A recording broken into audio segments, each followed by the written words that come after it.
वर्णादि से लेकर गुणस्थान पर्यंत के भाव जो 29 कहे गए, वे भाव जीव के नहीं हैं, ये स्पष्ट किया हुआ था। उस पर से शिष्य ने प्रश्न किया हुआ है। पुनः पढ़ते हैं इसकी उत्थानिका।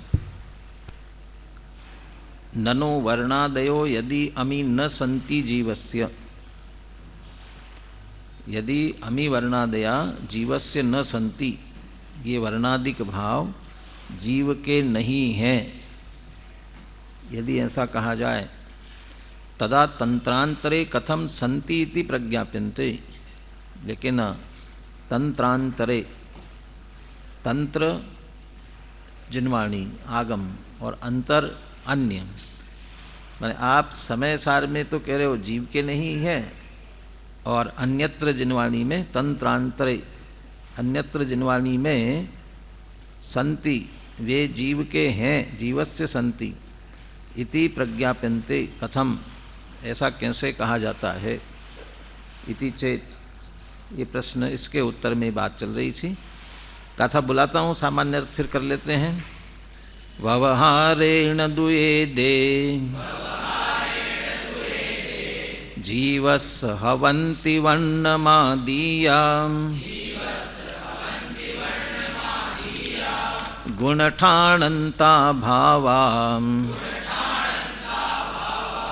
न दुःखेयि निश्चयणयस्स एदेहि संबंधो जहेव क्षीरोदयं मुणे दवो नयवोन्ति तस्य ताणिदो उवोग गुणाधिगो जम्मा।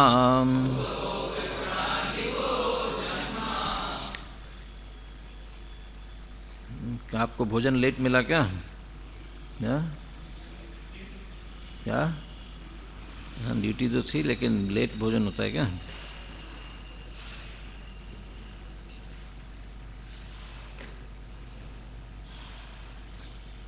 पहली गाथा में ये स्पष्ट कर दिया कि उन्हें अन्यत्र जीव का कहा तो कैसे कहा, क्यों कहा, तो कह दिया व्यवहारेण, ये जो कहा गया वे जीव के हैं ऐसा, ये व्यवहार से। व्यवहारेण द्वेदे जीवस्य हवन्ति वर्णमादीया गुणठानंता भाव, वर्णमादीया गुणठानंता भावा, वर्ण को आदि लेकर के गुणस्थान पर्यंत के भाव ये सभी जीवस्य हवन्ति, जीव के होते हैं, ऐसा कहा। किससे कह दिया?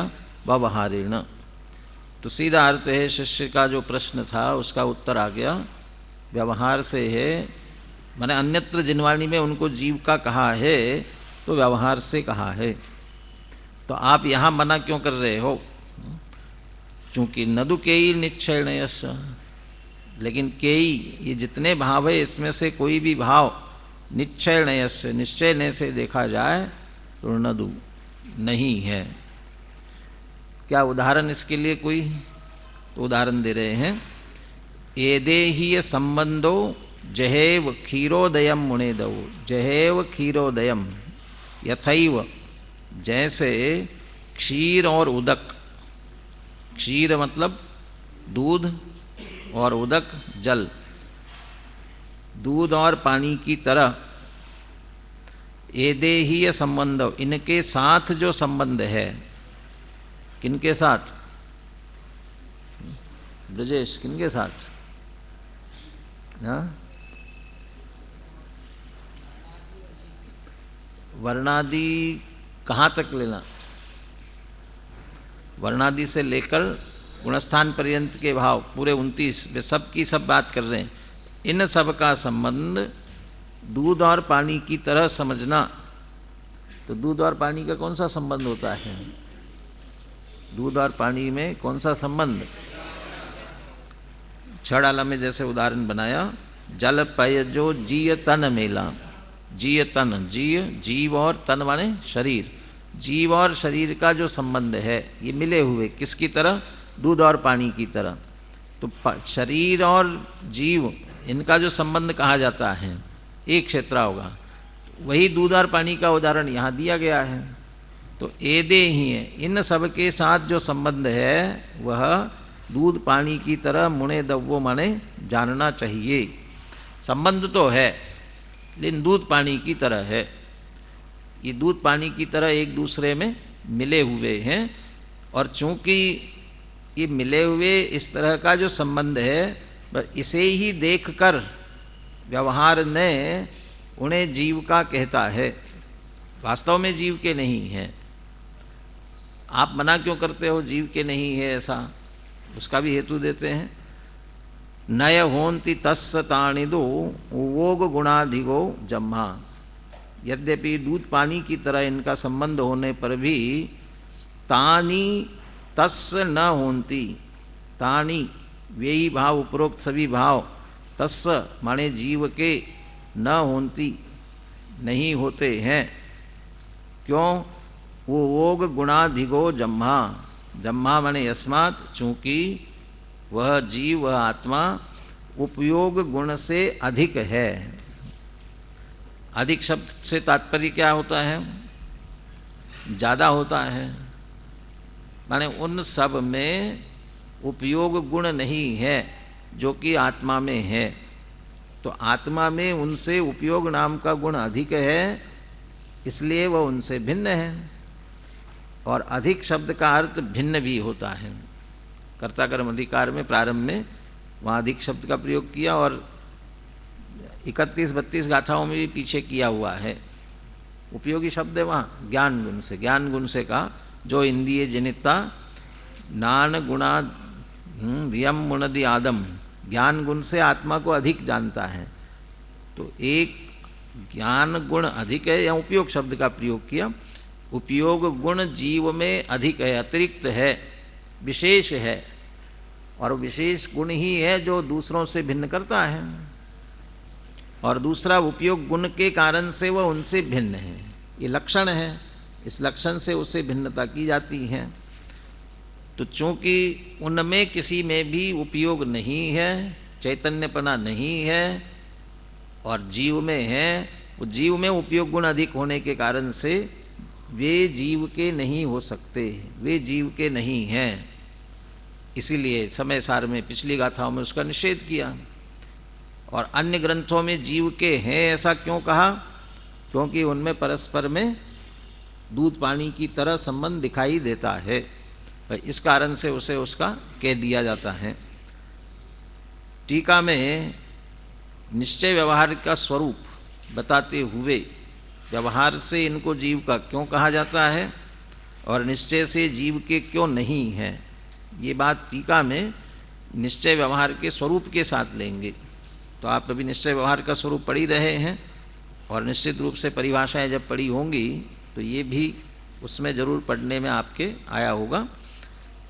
और कदाचित नए चक्र का प्रकरण अभी नहीं भी हुआ हो तो भी मोक्षमार्ग प्रकाशक का 7वां अधिकार उभयावासी प्रकरण आप पढ़ चुके हैं, उसमें भी निश्चय व्यवहार के स्वरूप की चर्चा है।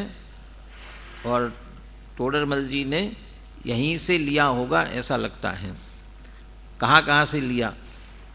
कुछ 8वीं गाथा से लिया, 7वीं 8वीं गाथा, वो जो व्यवहार 9वीं 10वीं गाथा व्यवहार निश्चय प्रतिपादक है, परस्पर में प्रतिपादक संबंध है, वो वहाँ से लिया। 27वीं गाथा से लिया, देह और जीव को एक कहा जाता है व्यवहार से, और यहाँ से भी लिया हुआ है, ये भी अपने को ख्याल में आएगा। पीछे 46वीं गाथा थी, उसकी टीका से भी लिया हुआ है। 2 प्रकरण जो उसमें लिया, असद्भुत व्यवहार सद्भुत व्यवहार, उनकी उपयोगिता क्या है वो बात भी वहाँ से ली है। माने समय सार का टीका सहित विषय टोडरमल जी के बराबर ख्याल में था, और जब निश्चय व्यवहार के स्वरूप की चर्चा आई तो उसमें से ले करके उन्होंने उसको लिखा। गाथा कल बुलवाई थी, एक बार पुनः अभी अर्ज किया है, इसलिए मैं गाथा पढ़ता हूँ, फिर आप सामूहिक पाठ करेंगे। ये वर्णादि से लेकर गुणस्थान पर्यंत जो भाव कहे हैं वे व्यवहार ने से तो जीव के हैं, किंतु निश्चय ने से उनमें से कोई भी जीव के नहीं है। यद्यपि इन वर्णाधिक भावों के साथ जीव का दूध और पानी की तरह एक क्षेत्रावगारूप संयोग संबंध है, तथापि वे जीव के नहीं हैं, क्योंकि जीव उनसे उपयोग गुण से अधिक है, ऐसा जानना चाहिए। बोलिए दोनों गाथाएं और पद्यानुवाद।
चलिए टीका में देखिए,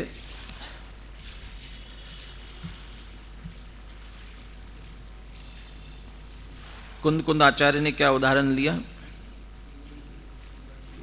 क्षीरोदयम, दूध और पानी का उदाहरण लिया। अमृतचंद्र आचार्य उनका उदाहरण भी लेंगे, लेकिन अपना उदाहरण भी और लगाते हैं। एक और उदाहरण देते हुए उसे स्पष्ट करते हैं। इह ही व्यवहार नया किल पर्यायाश्रितत्वात् जीवस्य पुद्गल संयोग वशात् अनादि प्रसिद्ध बंध पर्यायस्य कुसुम्ब रक्तस्य कार्पासिक वाससः इव औपादिकं भावम् अवलंब्य उत्प्लवमानः परभावं परस्य विदधाति। व्यवहार नया है, व्यवहार नहीं क्या करता है? अंतिम तीन शब्द ले लीजिए पहले। व्यवहार नया परभावम परस्य विदधाति, पर भाव को पर का कहता है, पर भाव को पर का कहता है। तो पर भाव को पर का कहता है, ये यथार्थ हुआ कि औपचारिक कथन हुआ? पर भावम परस्य विदधाति, तो पर भाव को पर का कहता है और ऐसा लेना चाहिए। पर स्वभाव को स्व का कहता है, तो सही तो बात हुई। पर भाव को पर का कहता है, गलत कहाँ हुआ इसमें? औपचारिक कथन कहाँ हुआ? इसीलिए टोडरमल जी ने जब अर्थ लिया, क्या शब्द दिए टोडरमल जी ने? निश्चय ने क्या करता है? किसी के भाव को किसी के कहता है। वो पर के पर भाव को पर का कहता है ऐसा नहीं लिखा उन्होंने। किसी के भाव को किसी के कहता है, माने है किसी का और बता रहे हैं किसी के। वे है पुद्गल के और जीव के कहे जा रहे हैं।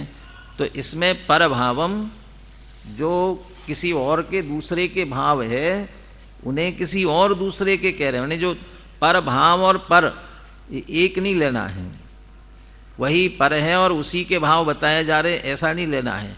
पर भावम किसी दूसरे के भाव है, वर्णादि है पुद्गल के भाव, और परस्य माने दूसरा जो जीव है वो उसके कहे जाते हैं। ये व्यवहार ने ऐसा करता है, किसी के किसी को कह देता है। ऐसा क्यों कर रहा है? ये शायद आज ही की कक्षा में आपकी चर्चा थी, द्रव्य गुण पर्याय, उसमें से कौन सा अंश निश्चय नहीं का विषय बनता है, कौन सा अंश पर्याय नहीं का विषय बनता है। तो वो व्यवहार नहीं किसको विषय बनाता है? पर्याय को। वही बात यहाँ से प्रारंभ हो रही। व्यवहार नया किल पर्यायाश्रितत्वात्, वो पर्याय का आश्रय लेकर के कथन करता है। अब वो पर्याय से देखेगा, पर्याय को देखेगा तो कैसी दिखेगी पर्याय? पुद्गल संयोग वश जीवस्य पुद्गल संयोग वशात अनादि प्रसिद्ध बंध पर्यायस्य, तो वो उसे वो पर्याय से देखेगा तो जीव क्या दिखाई देगा, तो जीव की पुद्गल के संयोग के कारण अनादि प्रसिद्ध जो बंध पर्याय है, वो पुद्गल के संयोग से कर्म का बंधन उसे अनादि काल से हो रहा है, तो ये पर्याय दिखाई देगी, बंध पर्याय दिखाई देगी। तो उसके कारण से अब दृष्टांत लगाते हैं। कुसुम्ब रक्तस्य कार्पासिक वाससः इव औपादिकम भावम अवलंब्य, पहले कार्पासिक वाससः, कपड़ा किससे बनता है, कपड़ा बनता है रुई से, है ना, कार्पासिक कपास, है ना, संस्कृत शब्द उसका कार्पासिक, उसी का बिगड़ते बिगड़ते कपास हुआ होगा कार्पासिक, तो वो कपास से बना हुआ रुई, तो रुई से बना हुआ वस्त्र, अब रुई से बना हुआ वस्त्र हो तो वो उसका वर्ण कैसा होगा, कपास से यदि वस्त्र बना हुआ है, ये कौन है, विनीत विनय क्या है, कौन है ये, हाँ विनय, देर से क्यों आते हो, चलो बैठो। रुई से बना होगा वस्त्र तो कैसा वर्ण होगा उसका, कैसा होगा भाई, रुई नहीं देखी तो कैसे मालूम चलेगा, लेकिन सुनी तो होगी कैसी होती है, देखी नहीं तो। तो रुई से बना हुआ वस्त्र तो सफ़ेद होना चाहिए, तो वो रुई का बना हुआ वस्त्र सफ़ेद होना चाहिए, और उसे कह रहा है कुसुम्ब रक्तस्य, ये कुसुम्ब कोई फूल का वर्ण लाल और उससे रंगा हुआ होगा तो उसे कहेंगे लाल वस्त्र। तो बना हुआ है रुई से, होना चाहिए सफ़ेद, लेकिन कहा जाएगा लाल वस्त्र। वस्त्र का लाल रंग, ये इस वस्त्र का रंग कौन सा है कि लाल है, तो लाल रंग वास्तव में वस्त्र का है, वो तो कुसुम जिसका बना हुआ है वास्तव में जिसका वर्ण है उसका है, लेकिन वह लाल होने पर भी आवाज़ नहीं आ रही आपके यहाँ, हाँ? अभी वहाँ राजेंद्र जी है क्या, दिख नहीं रहे,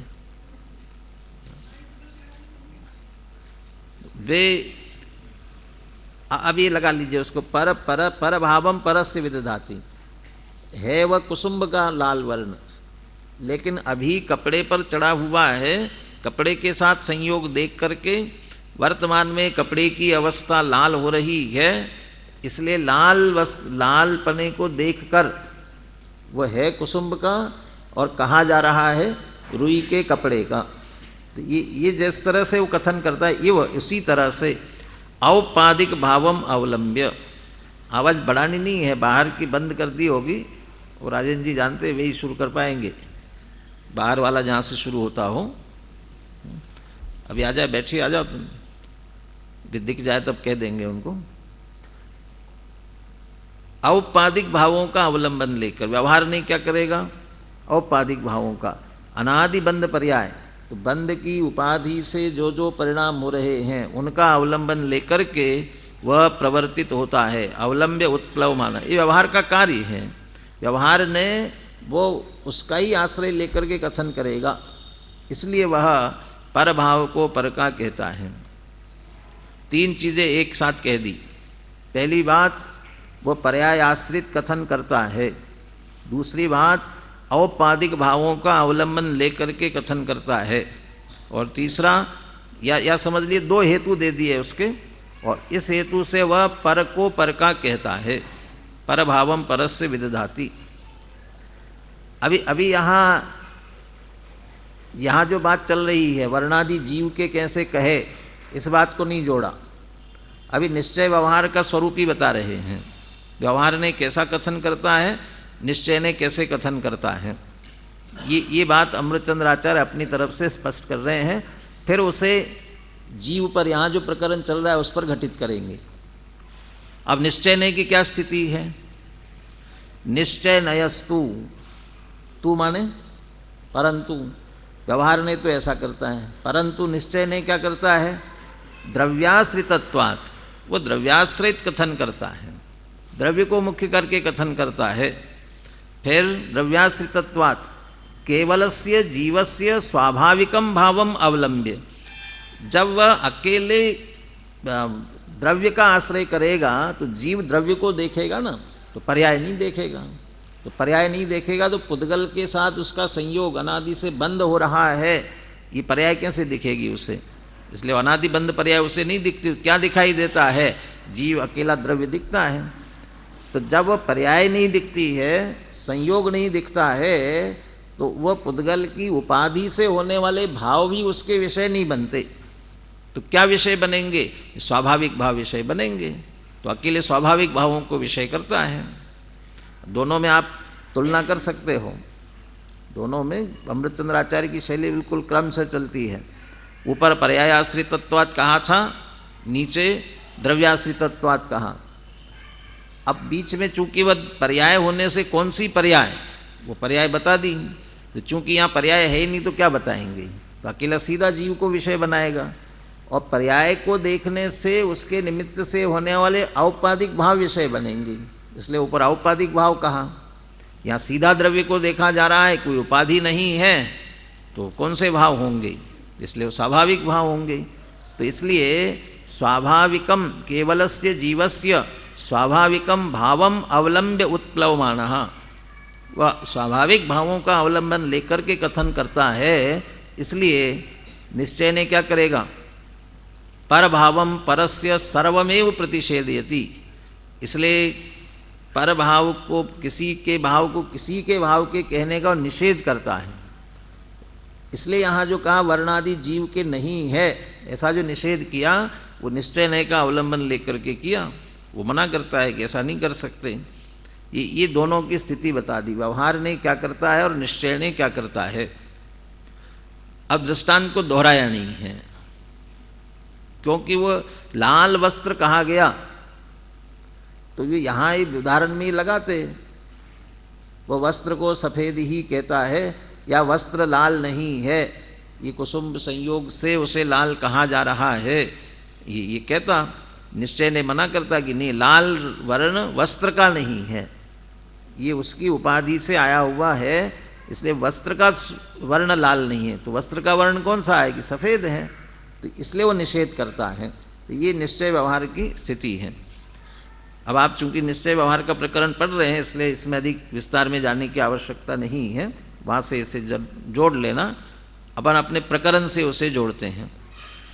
ततः व्यवहारेण वर्णादयाः गुणस्थानानंता भावा, गुणस्थान अंता भावा, गुणस्थान तक के गुणस्थानांत भावा। इसलिए व्यवहार से, वर्णादि से वर्णादया गुणस्थानांता भावा जीवस्य शांति। व्यवहार से तो है, ऊपर के फार्मूले के अनुसार व्यवहार से तो कहे जा सकते हैं, निश्चयेन तो न संति, और निश्चय से नहीं है। इति युक्ता प्रज्ञप्ति, ये जो कथन किया गया मूल गाथा में कुंद आचार्य ने, वह बिल्कुल युक्त है। तो अमृतचंद्र आचार्य ने निश्चय व्यवहार का स्वरूप फार्मूला बताते हुए कह दिया, चूँकि इस तरह से निश्चय व्यवहार का कथन होता है, इसलिए जो कथन पीछे किया, या ये कहे कि व्यवहार से तो एक भाव जीव के कहे और निश्चय से उनका निषेध किया, ये बात बिल्कुल योग्य है, उचित है, सयुक्त है, गलत नहीं है। कुतो जीवस्य वर्णादया निश्चयेन न सन्ति इति चेत। अब कोई ये जीव के वर्णादि निश्चय से नहीं है तो कह रहे हो ना, कैसे नहीं है, क्यों नहीं है? कोई उदाहरण से समझा इसे। तो दूसरी गाथा में उदाहरण दिया था, उसे स्पष्ट करते हैं।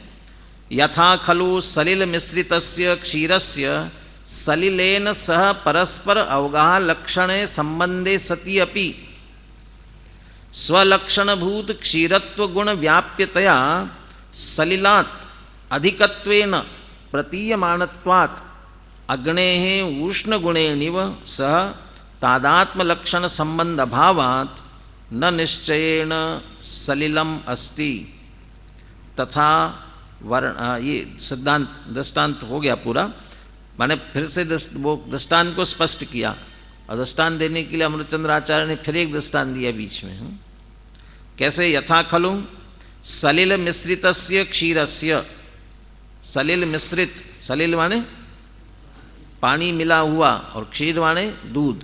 तो पानी मिले हुए दूध का क्या विचार करो, सलिलेन सर परस्पर अवगाह लक्षणे संबंधे सति अपि।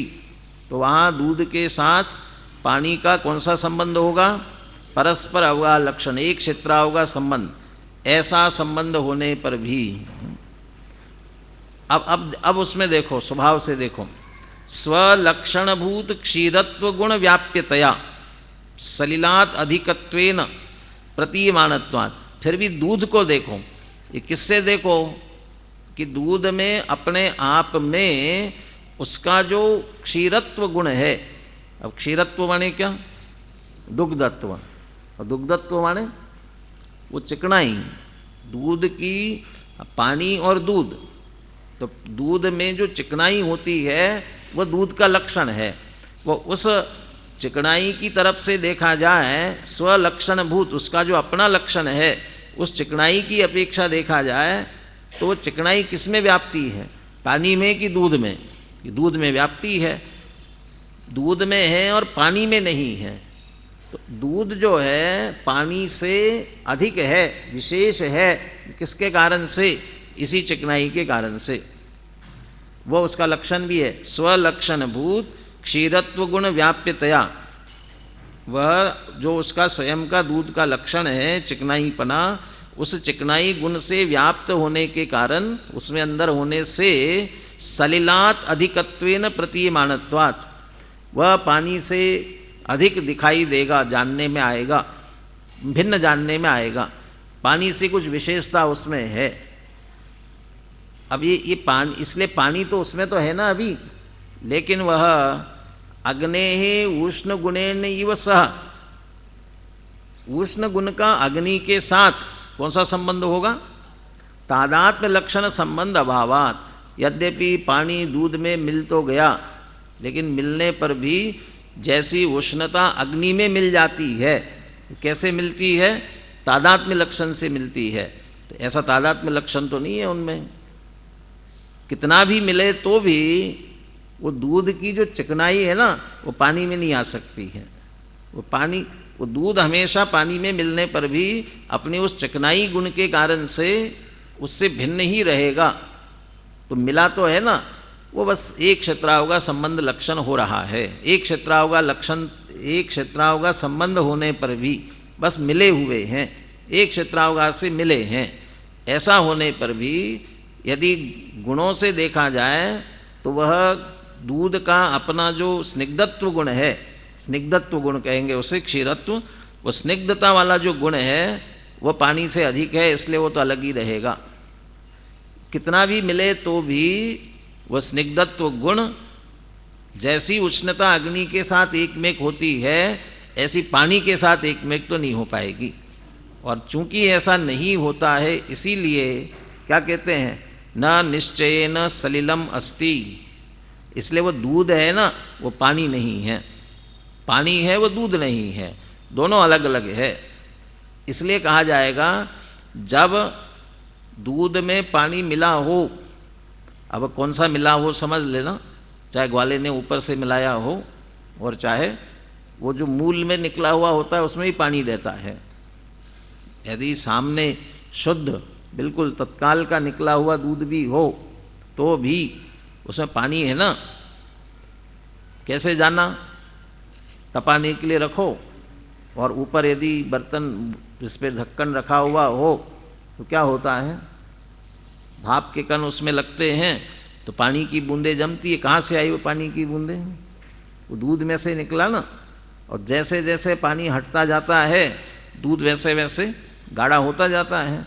पूरा पानी निकल जाता है तो पूरा गाढ़ा होता है, और उसमें से वो स्निग्धत्व जो घी है वो उसमें से निकलता है, पानी पूरा अलग होता है। इसका मतलब उसमें मूल में पानी मिला हुआ है। वह पानी किसका किसका पानी है? ये दूध का है। दूध में आया ना, शुरू से आया तो दूध का पानी। ये कहा जाएगा कि दूध का पानी, तो वास्तव में दूध का है क्या कि नहीं है? क्योंकि दूध है वह अपने स्निग्धत्व गुण वाला है, और स्निग्धत्व गुण पानी में नहीं व्याप सकता। इसलिए पानी दूध का नहीं हो सकता। व्यवहार से तो ये दूध का पानी ऐसा कहा जाए, लेकिन निश्चय से पानी जो है दूध का नहीं हो सकता। इसलिए न निश्चयन सलिलम अस्ति, निश्चय से पानी नहीं है, किसका कि दूध का। तो दूध का पानी ऐसा नहीं कहा जा सकता। ये उदाहरण दिया। यहाँ एक उदाहरण और बीच में कौन सा जोड़ा, जैसे उष्णता अग्नि के साथ तन्मय होती है, ऐसे स्निग्धता दूध के साथ दूध के साथ तो होती है, पानी के साथ तन्मय नहीं हो सकती। इसलिए उस पानी को दूध का नहीं कहा जा सकता। यदि तन्मय हो जाता तब तो उसको कहा जा सकता था, लेकिन ऐसा नहीं होता, इसलिए निश्चय से निषेध करते हैं। अब उसको उदाहरण सिद्धांत पर घटित करते हैं। तथा वर्णादि पुद्गल द्रव्य परिणाम मिश्रितस्य आत्मना पुद्गल द्रव्येन सह परस्पर अवगाह लक्षण संबंधे सति अपि। उसी तरह वर्णादि का पुद्गल द्रव्य परिणाम मिश्रितस्य आत्मनः, वर्णादि जो पुद्गल द्रव्य के परिणाम है, वर्णादि किसके भाव है, पुद्गल द्रव्य के परिणाम है। अब यहाँ ये भी समझना, गुणस्थान पर्यंत के भाव कहे जा रहे हैं, तो गुणस्थान पर्यंत के भाव वे सब भाव किसके हैं, पुद्गल द्रव्य के परिणाम। वो तो मूल गाथा में कह दिया, 55वीं गाथा में, ये सब जीव के नहीं है। क्यों? क्योंकि पुद्गल द्रव्य के परिणाम है, इसलिए जीव के नहीं है। 11:30 ही जाएगा ना, 11:15 चला जाएगा, 11:30 ही जाएगा ना। चलिए, ये यहाँ थोड़ा सा कल आप अनुशीलन पढ़ के आना, यहाँ भी आगे विशेष दिया हुआ है। ये अनुशीलन में विशेष पढ़ना, जैसे आचार्य का उद्धरण भी दिया हुआ है। खास बात ये है, यहाँ एक क्षेत्रावगा संबंध दूध पानी की तरह किनके साथ, वर्णादि से लेकर गुणस्थान तक सभी के साथ। जबकि वर्णादि रागादि ये अलग अलग किया था ना, तो अपन ने जब अलग अलग किया तो समझा भी, वर्णादि जिनके साथ एक क्षेत्रावगा संबंध है और रागादि जिनके साथ संयोग संबंध है। लेकिन यहाँ वो संयोग को संयोग, वर्णादि को भी संयोग कहा, रागादि को भी संयोग कहा, दोनों को एक ही कहा। माने यहाँ एक ही कोटि में रखा है, एक क्षेत्रावगा संबंध में, रागादि को भी एक क्षेत्रावगा में डाला हुआ है। तो ऐसा क्यों, कैसे, तो ये प्रश्न करते हुए इसका समाधान दिया है, वो कल पढ़ कर के आना। अभी तो इतना समझना, अभी दोनों को एक क्षेत्रावगा में डालते हुए कह रहे हैं। और वे पुद्गल के परिणाम, वर्णादि गुणस्थान सब पुद्गल के परिणाम।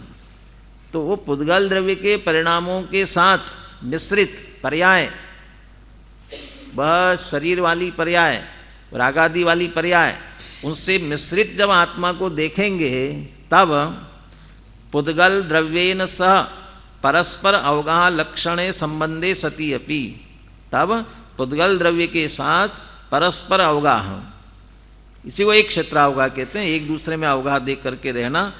ऐसा लक्षण वाला संबंध होने पर भी अब जीव को देखो, उसके अपने लक्षण से देखो, तो क्या दिखाई देगा, स्वलक्षणभूत उपयोग गुण व्याप्यतया, उसका अपना उपयोग गुण है, वो उसका लक्षण है, वह गुण उसी जीव में ही व्याप्ता है, और उसी में व्याप्त होने के कारण से सर्वद्रव्येभ्यो अधिकत्वेन प्रतीयमानत्वात्, इसलिए वह सर्वद्रव्यों से, अकेले पुद्गल की क्या बात करते हो, बाकी भी सब द्रव्यों से वह अधिक ही प्रतीत होता है, भिन्न ही ख्याल में आता है। इसीलिए तो जीव सब अन्य द्रव्यों से भिन्न है। तो उपयोग गुण से वह सर्वद्रव्यों से अधिक प्रतीत होने के कारण से अग्नेः उष्ण गुणेनिव सह तादात्म्य लक्षण संबंध अभावात्, उष्ण गुण का अग्नि के साथ जैसे तादात्म्य होता है, ऐसे उस उपयोग का पुद्गल के साथ या वर्णादि का जीव के साथ, दोनों तरफ से लगा लो, वर्णादि का जीव के साथ तादात्म्य नहीं हो सकता। और तादात्म्य नहीं हो सकता है तब न निश्चयेन वर्णादि पुद्गल परिणामा सन्ति, इसलिए निश्चय से वर्णादि जो है वे निश्चयेन वर्णादि पुद्गल परिणामा न सन्ति, वर्णादि जो पुद्गल के परिणाम है वे निश्चय से नहीं हैं, किसके, जीव के नहीं हैं। वो इतना सब कहने का सीधा सीधा भाव इतना सा है, एक क्षेत्रावगा संबंध को तो स्वीकार किया, और स्वीकार किया इसलिए भी स्वीकार किया क्योंकि व्यवहार से जीव के कहे जा रहे हैं।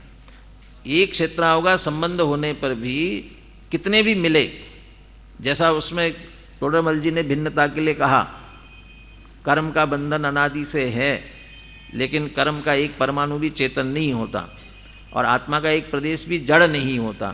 तो एक एक से मिले जुले तो है ना, मिले जुले हैं, फिर भी नहीं होते। तो क्यों नहीं होते? कि अग्नि उष्णता की तरह तादात्म्य संबंध का अभाव है, इसलिए नहीं होते। चूँकि ऐसे तन्मय तादात्म्य नहीं होते, इसलिए निश्चय ने कहता है कि वर्णादि जीव के नहीं हैं। तो व्यवहार क्यों कहता है? क्योंकि एक क्षेत्राओं का संबंध तो होता है ना, तो उतने संबंध को लेकर के वो कहता है।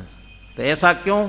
तो पहले 2 पैराग्राफ में कह दिया कि निश्चय व्यवहार की ऐसी कथन की पद्धति है, व्यवहार की ऐसी कथन की पद्धति है इसलिए वो वैसा कथन करता है, और निश्चय की ऐसी पद्धति है इसलिए वो करता है।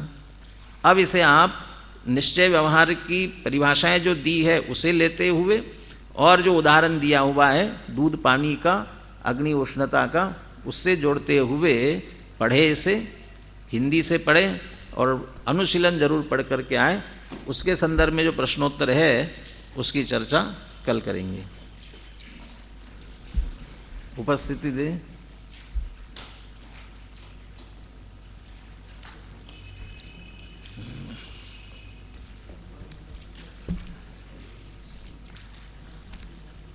Second year number 1, 2, 3, 4, 5, 6, 7, 8, 9, 10, 11, 12, 13, 14, 15, 16, 17, 18, 19, 20, 21, 22, 23, 24, 25, 26, 27, 28, 29, 30, 31, 32, 33, 34, 35। हाँ, सेकेंड ईयर वाले जा सकते हैं। हाँ, पहले अंतिम मंगल बोलिए सभी।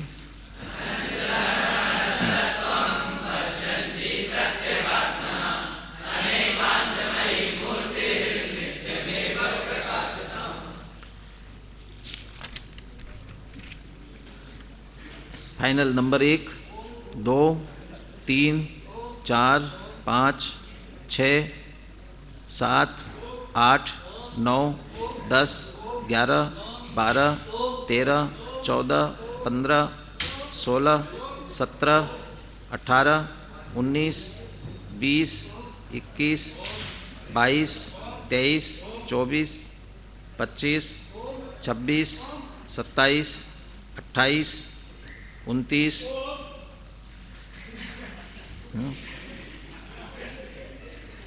क्या नंबर है? 29 है ना, और 30।